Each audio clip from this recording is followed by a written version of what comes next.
A recent study of technology budgeting trends between 2015 and 2016 has revealed that year-over-year capital IT spending has remained flat, although IT headcounts are rising. In other words, on a per-person basis, capital IT budgets are actually shrinking. In order to provide some peace of mind around your IT spending, we'd like to share a few financial principles that might help. First, let's examine the following scenario. Johnny's Pizza Shop has done some market research, and they found that after gas, labor, and other expenses, they could earn an extra $2,000 per month if they offered delivery services to supplement their walk-in business. When shopping around for a delivery van, they found that two options were available.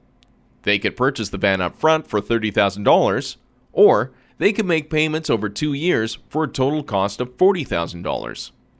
Which option should they pick? At first, the idea of saving $10,000 with the upfront purchase seems attractive, but there is another way of thinking of this scenario. With the second option, they would pay $1,600 for the first month. After this, the van would earn $2,000 per month for the company. In other words, the van would pay its own rent. In addition to this, the company would still have $28,000 of cash that would be available to other parts of the business. The second option is a win-win for Johnny's Pizza Shop. They win twice. Let's look at another scenario which is partly based on a true story. Kerry wants to start a high-end craft soda pop company. Her aim is to sell bottles at $2.50 each and produce her soda for $1 per bottle. But in order to do this, she'll need to purchase some equipment. In her research, Kerry spoke with Chris, CEO of another craft soda company. He told her that he'd purchased his bottling machine for $500,000, and it can produce 100,000 bottles per month. This is enough to meet 70% of this month's demand. Should Kerry purchase a bottling machine of her own? What would you do in this situation? Where would you get the money to purchase the bottling machine?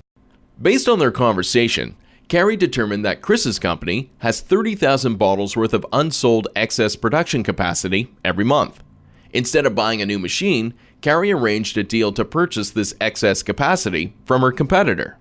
This way, Chris makes more money, and Kerry gets to go to market quickly, without incurring significant startup costs. And since Kerry is debt-free, she'll be profitable sooner.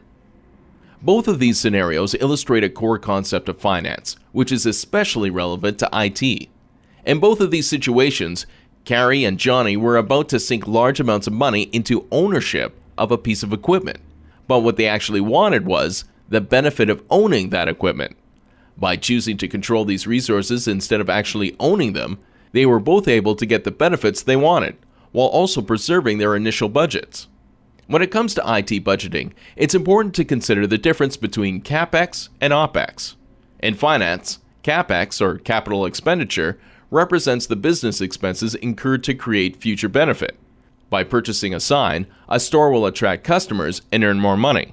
However, it might take 2 years for the sign to make up for its initial construction costs. Opex, or operation expenditure, refers to the cost associated with operation and maintenance of the business. For example, merchandise has a high turnover rate and can often produce revenue for the store within a month of being purchased from the wholesaler.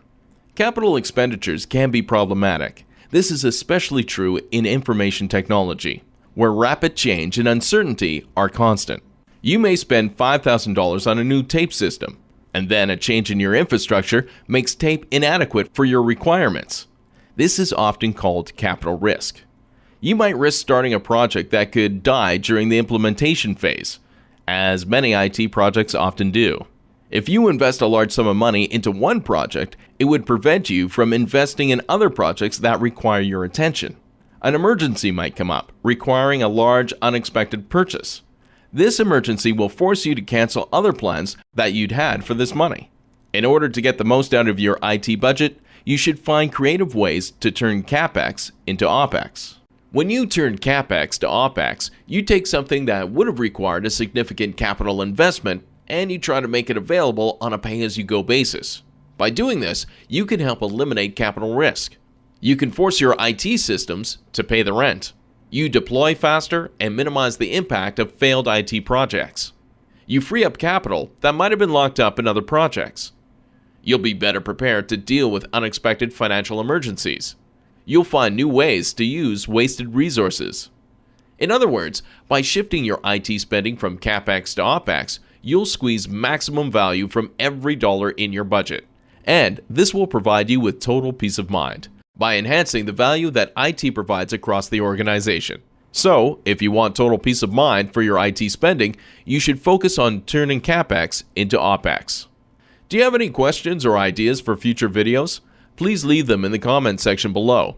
And if you enjoyed this video, please like and subscribe.